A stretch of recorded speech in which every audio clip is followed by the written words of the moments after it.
दोस्तों नमस्कार। ITI technical course YouTube channel पे स्वागत है। दोस्तों अभी डीसी जनरेटर की क्लास चल रही है। एक पार्ट को अपलोड कर दिया गया है। इसके आगे पहले के भाग हमारे वीडियो में फर्स्ट नंबर वीडियो देख लेना डीसी की क्लास में, सेकंड नंबर वीडियो बन रहा है और वीडियो लास्ट तक देख लेना, तभी तो आपको पता चलेगा कि थ्योरी के जो सब्जेक्ट में क्वेश्चन कैसे कैसे बनते हैं। जो अभी नवोदय विद्यालय में वैकेंसी आई हुई है, यदि आप ITI है सेकेंड ईयर की तैयारी करना चाहते हैं या कंपटीशन की तैयारी कर रहे हैं तो ये आपके लिए नोट्स बहुत हेल्पफुल है। कंप्लीट हमारे चैनल पे आपको इसी तरह के नोट्स मिल जाएंगी, अपने हाथों से बनाया हुआ नोट्स है ये। देख लेना कैसे कैसे क्वेश्चन उठाया गया है और थ्योरी की जो क्वेश्चन बनाए जाते हैं इसी तरह के बनाए जाते हैं। आप वीडियो लास्ट तक ज़रूर देख लेना। चैनल पे दोस्तों नए हो चैनल को सब्सक्राइब भी कर लेना। चलिए आते हैं, आज का चालू करते हैं। फर्स्ट नंबर ये बोल रहा है कि आर्मेचर की कोर सिलिकॉन स्टील की क्यों बनाई जाती है। दोस्तों डीसी जनरेटर की चैप्टर है। डीसी जनरेटर पे जो आर्मेचर होता है, आर्मेचर सिलिकॉन स्टील के हम क्यों बनाते हैं, ऐसा क्या कारण है। सबको मालूम होना चाहिए कि जो सिलिकॉन होती है, हिस्टैरिसीस क्षति को कम करने के लिए हम लोग सिलिकॉन का यूज करते हैं आर्मेचर बनाने में। सेकंड नंबर है सिलिकॉन स्टील में सिलिकॉन की मात्रा रखी जाती है। दोस्तों जो आयरन और सिलिकॉन की मिश्रण करके हम लोग आर्मेचर का निर्माण करते हैं और जिसमें उसमें जो सिलिकॉन होती है, सिलिकॉन 3 से 5% रखी जाती है। 3 से 5% धातु मिलाई जाती है सिलिकॉन की। नेक्स्ट है आर्मेचर की कोरों को बनाया जाता है। आर्मेचर जो होता है, आर्मेचर की जो कोर होती है लेमिनेटेड पटलित पत्तियों के द्वारा बनाते हैं। अब बता देते हैं लेमिनेटेड क्यों करते हैं, क्योंकि आयरन लॉस को कम करने के लिए पतली पतली पत्तियों को लेमिनेट करके एक आर्मेचर का निर्माण करते हैं। नेक्स्ट है आर्मेचर की कोरों को लेमिनेटेड व पटलित क्यों बनाया जाता है। सबको वही बता रहे हैं कि एडी करंट लॉस को कम करने के लिए। एडी करंट जो लॉस होता है आयरन लॉस ही कहलाता है। आगे चलते हैं। आर्मेचर की कोरों की मोटाई कितनी रखी जाती है। 0.35 mm से 0.6 mm तक, यानी जो आर्मेचर पे पतली पतली पत्तियां हम यूज करते हैं उनकी मोटाई जो होती है 0.35 से 0.6 mm तक की पतली पतली पत्तियों को हम लोग मोटाई पे रिविट करके एक आर्मेचर का निर्माण कर लेते हैं, संरचना बना देते हैं। दोस्तों इस तरह के क्वेश्चन देखने के लिए हमारे चैनल को सब्सक्राइब कर लो और हमारे प्लेलिस्ट पर जाके आप लोग इस तरह के notes, previous year paper, competition के कंप्लीट आपको पेपर भी मिल जाएंगे। नेक्स्ट है डीसी जनरेटर के आर्मेचर पे स्लॉट कितने प्रकार के होते हैं। दोस्तों जो आर्मेचर होता है, आर्मेचर में जो स्लॉट बनाई जाती है 3 तरफ के स्लॉट होती हैं। एक होते खुले, पूरा ऐसे यू आकार का खुला होता है जिसमें हम लोग कॉइल फंसा लेते हैं। एक होते अर्धबंद, एक होता है जो ऐसे थोड़ा सा खुला होता है, एक होता है बंद होता है, बिल्कुल क्लोज ही होते हैं। तो हम ये भी बता सकते हैं कि जो आर्मेचर होता है, आर्मेचर के स्लॉट 3 टाइप के होते हैं, क्लोज, अर्ध क्लोज या बंद, यानी ओपन भी होता है, अर्ध बंद होते हैं, बंद होते हैं। नेक्स्ट आ जाते हैं। नेक्स्ट है कम्यूटेटर का मुख्य कार्य क्या है। कम्यूटेटर का जो दोस्तों फंक्शन होता है, कम्यूटेटर AC सप्लाई को DC में परिवर्तित करता है। क्या होता है, जब हमारा जनरेटर घूमता है आर्मेचर, तो आर्मेचर पे जो EMF प्रोड्यूस होता है अल्टरनेटिंग होता है। जनरेटर शुरू पे हमारी AC बिजली उत्पन्न करती है, फिर उसे हमें कन्वर्ट करने के लिए DC में परिवर्तित करने के लिए कम्यूटेटर का उपयोग करते हैं। कम्यूटेटर जो होता है हार्ड ड्रम तांबा यानी कॉपर का बनाया जाता है, आगे आपको मिलेगा। कम्यूटेटर कहाँ स्थापित किया जाता है, आगे देख लिए। पूछ रहा है कम्यूटेटर कहाँ स्थापित किया जाता है। आर्मेचर के शाफ्ट पर जो हमारा कम्यूटेटर होता है, कम्यूटेटर आर्मेचर के शाफ्ट पर स्थापित किया जाता है। कम्यूटेटर का काम है AC सप्लाई को DC में परिवर्तित करने के लिए। अगला पूछ रहा है DC जनरेटर का कम्यूटेटर किस पदार्थ का बनाया जाता है। सबको मालूम हो, कठोर खींचा हुआ तांबा, यानी हार्ड ड्रम तांबा का बनाया जाता है कम्यूटेटर। हार्ड ड्रम तांबा, कठोर खींचा हुआ तांबा या कठोर कर्षित तांबा भी बोल सकते हो।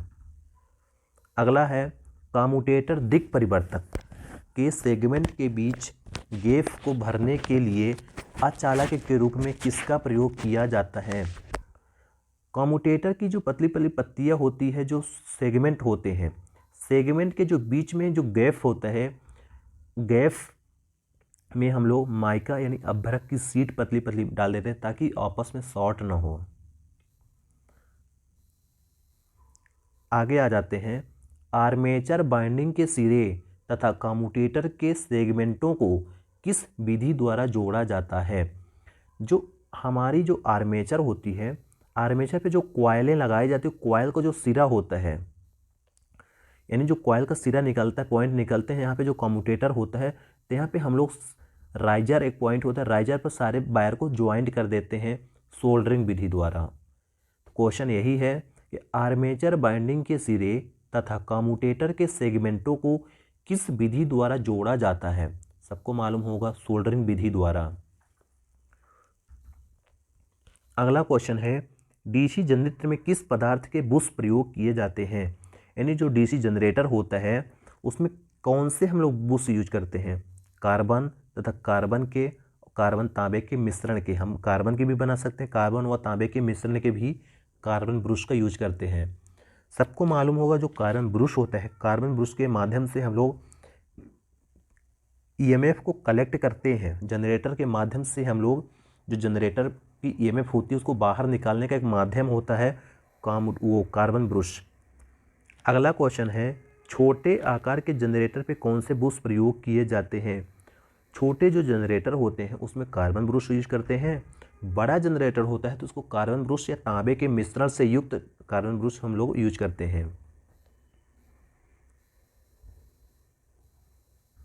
अगला है, बड़े आकार के जनरेटर में कौन से बुश प्रयोग किए जाते हैं? सबको पता है छोटे जनरेटर पे कार्बन के, बड़े जनरेटर में कार्बन और तांबे के मिश्रण से बने हुए बुश का यूज करते हैं हम लोग। नेक्स्ट है, आर्मेचर बाइंडिंग के सिरे तथा कम्यूटेटर के सेगमेंट जिस भाग पर जोड़े जाते हैं उसे कहा जाता है राइजर। जो आर्मेचर में बाइंडिंग करते हैं उस बाइंडिंग का जो इनपुट और आउटपुट जो वायर निकलता है, उस वायर को जो हम लोग कम्यूटेटर में जोड़ते हैं, जहाँ पे हम लोग सोल्डरिंग करते हैं, उस पॉइंट को बोलते हैं राइजर।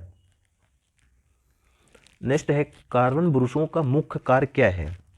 जो कार्बन ब्रुश होते हैं उसका मेन काम क्या है? कार्बन ब्रुश का कम्यूटेटर के साथ फिसलता हुआ संपर्क बनाना। दूसरा है, कम्यूटेटर की डीसी सप्लाई को बाहरी परिपथ के लिए प्रदान करना। क्वेश्चन ये बोल रहा था कार्बन ब्रुश का मुख्य काम, बताए थे जो कार्बन ब्रुश होता है तो कम्यूटेटर के साथ फिसलता हुआ संपर्क बनाना, जो यानी जो कम्यूटेटर हमारा घूमता है उसमें से टच रहता है। और दूसरा नंबर ये है, कम्यूटेटर की डीसी सप्लाई को बाहरी परिपथ के लिए प्रदान करना। कार्बन ब्रुश के माध्यम से ही हम लोग सप्लाई को बाहर कलेक्ट करते हैं, निकालते हैं। अगला क्वेश्चन है, कार्बन ब्रुश के साथ जुड़ा हुआ फ्लेक्सिबल तार का टुकड़ा क्या कहलाता है? बुश लीड अथवा पिग टेल या सुअर की पूंछ। हम लोग अक्सर पिग टेल बोलते हैं या बुश लीड भी बोल सकते हैं, ब्रश लीड या बुश लीड भी बोल सकते हैं।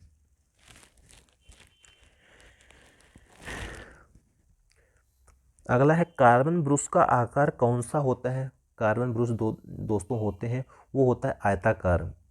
नेक्स्ट है, कार्बन ब्रुश को किस में फिट किया जाता है? कार्बन होल्डर में आयताकार पीतल का बॉक्स होता है, उसी में हम लोग कार्बन ब्रुश को सेट करते हैं, यानी फिट कर देते हैं।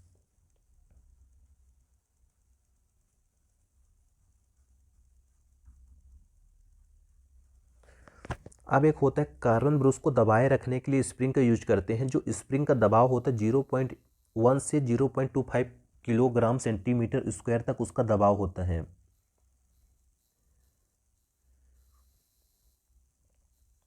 अगला क्वेश्चन है, कार्बन ब्रुश को कितना घिस जाने पर बदल देना चाहिए? जो कार्बन ब्रुश होता है उसको 2/3 भाग घिस जाए तो उसको हमें चेंज कर देना चाहिए। अगला है, कार्बन ब्रुश को कितना भाग शेष रह जाने पर बदल देना चाहिए? यानी जब हमारा जो कार्बन ब्रूस होता है उसको 1/3 भाग जब खत्म हो जाए, 33% जब बचे, तो उसको हमें चेंज कर देना चाहिए। आगे है डीसी जनरेटर में बूस्ट कार्बन के ही क्यों प्रयोग किए जाते हैं। जो जनरेटर होता है, जनरेटर में हम कार्बन ब्रूस इसलिए यूज करते हैं क्योंकि कार्बन एक ऐसा पदार्थ है जो ऑक्सीकृत नहीं होता, यानी ऑक्सीकृत वह तो जंग वगैरह नहीं लगता, अच्छा सप्लाई से कांटेक्ट बना के रखता है। दूसरा ये भी बता सकते हैं, इससे हम आवश्यकता अनुसार आकृति में ढाल सकते हैं, जिस आकृति में हमें बनाना होगा उसी आकृति में हम कार्बन ब्रूस को बना सकते हैं। थर्ड नंबर कह सकते हैं, यह ऐसा पदार्थ होता है जो उच्च तापमान को सहन कर सकता है। कार्बन जो होता है, कार्बन मटेरियल वो सेमीकंडक्टर मटेरियल होता है, और सेमीकंडक्टर मटेरियल की प्रॉपर्टी होती है कि जितना हीट करेंगे उसका रेजिस्टेंस घटेगा। सेमीकंडक्टर मटेरियल को जितना हम हीट करेंगे उतना ही उसका रेजिस्टेंस कम होगा, जिसके कारण उसकी चालकता बढ़ती है ऑलरेडी। इसलिए हम लोग कार्बन ब्रूस का यूज करते हैं।